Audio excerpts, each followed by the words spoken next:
ओम गणेश हर हर महादेव। अब इस बार जो 2 मार्च है उस दिन प्रदोष है और प्रदोष व्यापिनी पूर्णिमा भी है। तो उस दिन हम क्या कर सकते हैं और हमें क्या करना चाहिए, बहुत ही उत्तम एक विषय है और भगवान की कृपा प्राप्ति हेतु आप क्या कर सकते हो आज मैं आपको बताऊंगा। अगर आपको आज का यह विषय वीडियो पसंद आए तो लाइक कीजिएगा, शेयर कीजिएगा, चैनल पर नए हो तो सब्सक्राइब कीजिएगा। तो चलिए शुरू करते हैं। अब जैसे प्रदोष का व्रत सबको पता है कि प्रदोष से उत्तम और कोई व्रत नहीं है, खास करके जो शिव साधक है, शिव भक्त है या जो शिव भक्त नहीं भी है उनके लिए भी ये दिन बहुत ही महत्वपूर्ण रहता है। और अगर इस बार की हम बात करें तो प्रदोष से ही प्रदोष व्यापिनी पूर्णिमा तिथि का आरंभ होगा। तो 2 तिथियों का संयोग भी है, प्रदोष भी है, पूर्णिमा भी है। और पूर्णिमा भी कौन सी वाली है? होली वाली। तो जैसे सामान्य दिवसों में शिव पूजन प्रदोष काल में हम करते हैं तो उसका फल तो है ही, अनगिनत ही प्राप्त होता है। अब इस बार जो है सोम प्रदोष आ रहा है और सोम प्रदोष मन को शांति देने वाला होता है। सोम प्रदोष जो है बीमारियों से मुक्ति देने वाला है। सोम प्रदोष है वह शिव कृपा देने वाला है। तो इस बार विशेष क्या कर सकते हो? तो विशेष में आप ये कर सकते हो खास करके कि भगवान शिव जी के ऊपर दूध से अभिषेक कीजिए या दही से अभिषेक कीजिए, या फिर अगर आप चाहे तो गन्ने के रस से अभिषेक कीजिए, और आप चाहे तो जल में भस्म मिश्रित करके भी आप शिव जी के ऊपर अभिषेक कर सकते हैं, और वो प्रदोष काल में।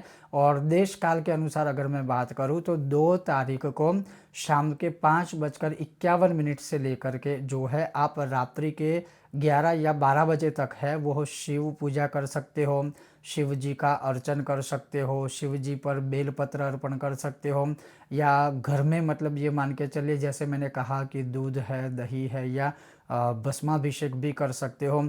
और उस समय पर केवल जैसे मैं कहता हूँ कि शिव दारिद्र्य दहन स्तोत्र का यथाशक्ति पाठ करें।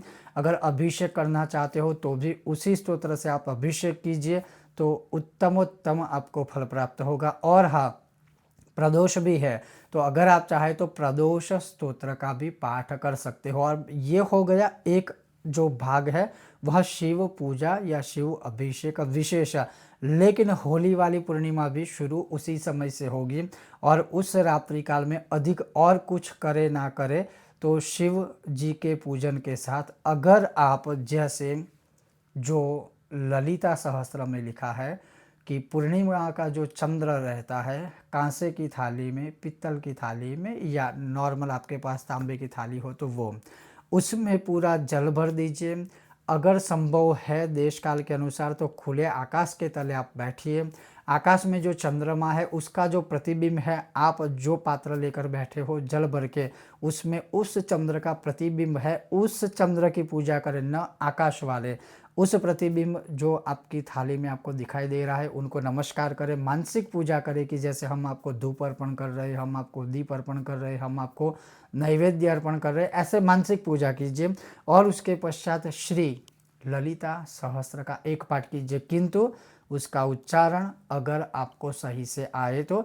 अगर मान लीजिए कि आपको पता है कि शायद उच्चारण में गलती हो सकती है, शायद हम ये नहीं कर सकते हैं या नहीं कर पाएंगे, तो फिर आप सिर्फ उसको श्रवण भी करेंगे तो भी चलेगा। अगर वो भी अगर आपसे ना हो पाए तो केवल चंद्र के प्रतिबिंब का उस थाली में जल में प्रतिबिंब के दर्शन करके, मानसिक पूजा करके, वहाँ बैठकर भी 2-5 मिनट आप ध्यान लगाकर भगवान का स्मरण करेंगे तो भी आपको अच्छा फल मिल सकता है। और ये आपको करना है 2 तारीख के प्रदोष के समय, या जैसे हमने जो आपको समय बताया उसके अनुसार। तो शिव और शक्ति दोनों की कृपा प्राप्ति करने का सुंदर अवसर इस बार रहेगा 2 मार्च सोमवार 2026 को।